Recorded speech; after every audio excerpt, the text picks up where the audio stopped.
depot. I spent a lot of time with him in the trucks, constantly, we spent about 4 or 5 months together, 24 hours a day. And I can see why a truck driver loves truck driving. You'd never ask him to do anything else, because he couldn't, because he enjoys it so much, being out there it's just a freedom. And you're your own boss. So I don't think there's I suppose the only thing bad about truck driving would be that they're away so much. But then again, it's seasonal too. So, I mean, they might be working for 8 months, but they see you too all the time for 4.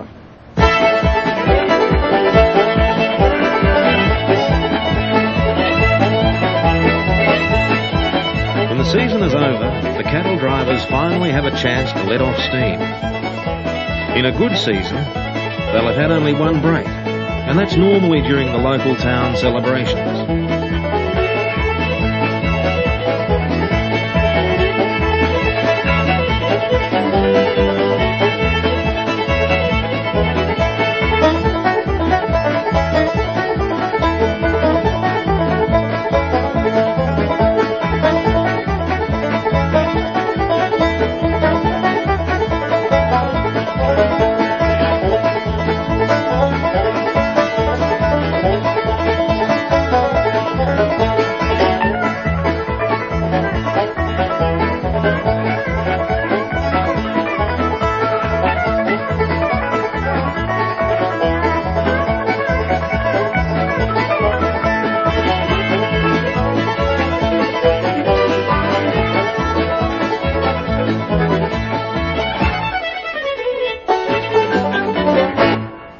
They'll be home for about 4 months, and then when the season starts, it's, they can't, they don't like it.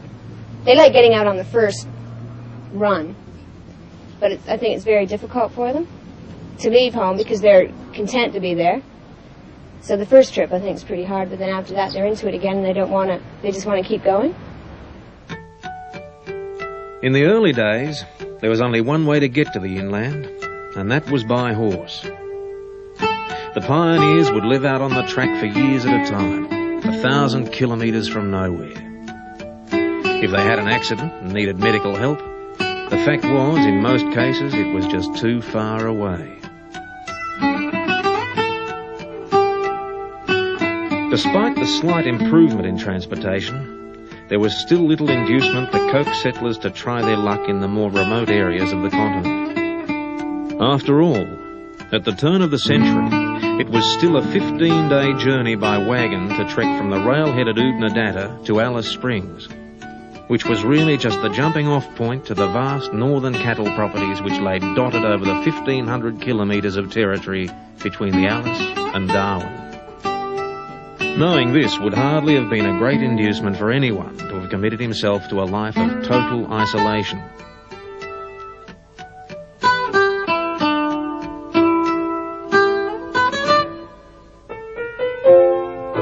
The first change came with motorised transport.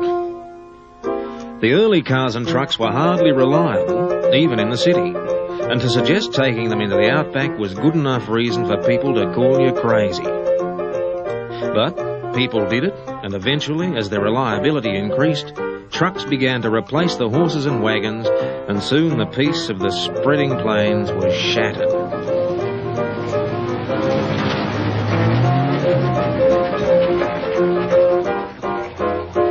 Trucks could carry far more than wagons, and at speeds the old wagon masters could never have contemplated. They may not have liked it, but the romantic era of the drover and his horse was coming to a close.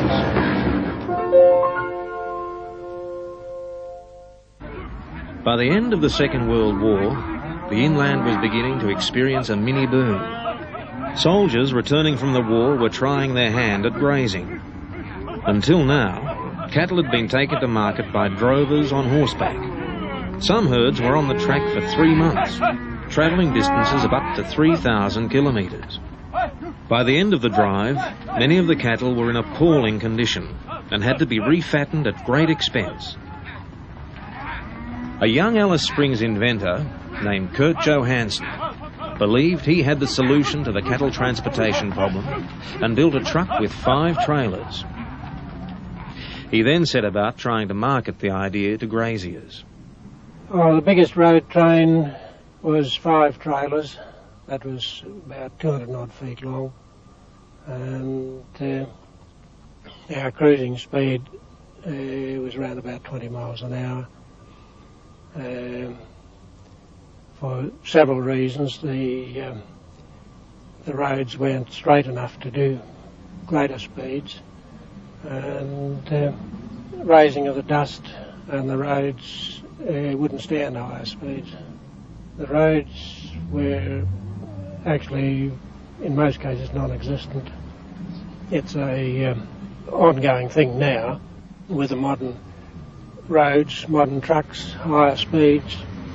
A unit that cruises nowadays at 60 miles an hour can do 3 times the distance and 3 times the amount of work, earn 3 times as much money in a day or in a week than I could with the slow units. Not much remains of Johansson's original road train today. Its trailers have long been retired from the outback roads they helped pioneer. But the concepts and principles Johansson devised remain.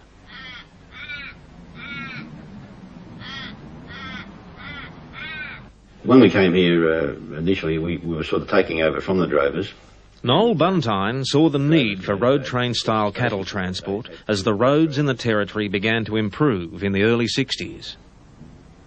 He bought his first rig on borrowed money, and within 20 years had more than 50 wholly owned road trains operating across the north, shipping more than 80% of all cattle. They've introduced helicopter mustering. They don't really know what they're going to muster until they get them in the yard. And then, of course, they ring us after they cease work that night or after they've yarded their cattle.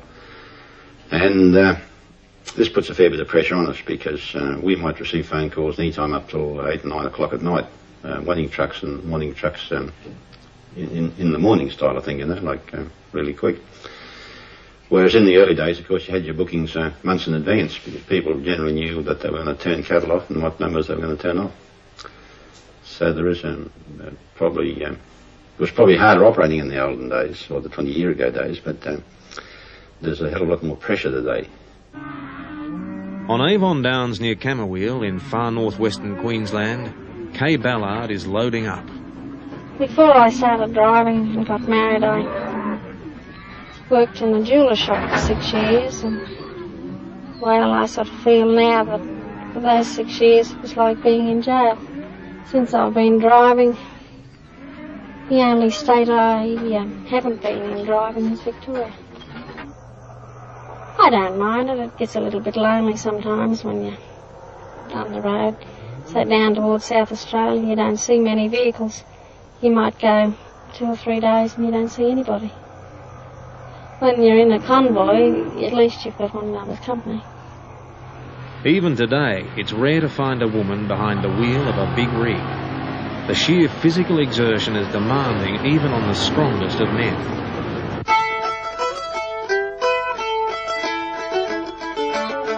For the men working out here carting cattle, it can still be a lonely and frustrating life.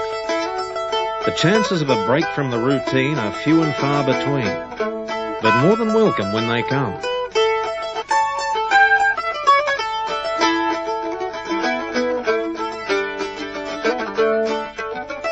This group of musicians tours the Outback giving one-night concerts for the truckies and stockmen. Travelling from Normanton in the Gulf of Carpentaria, the group plans a one-night stand in the settlement of Borroloola before a 500-kilometre hop to their next venue somewhere in Arnhem Land the following night. It's understandable then that the group claims to have the longest regular country music tour in the world. And who could dispute it?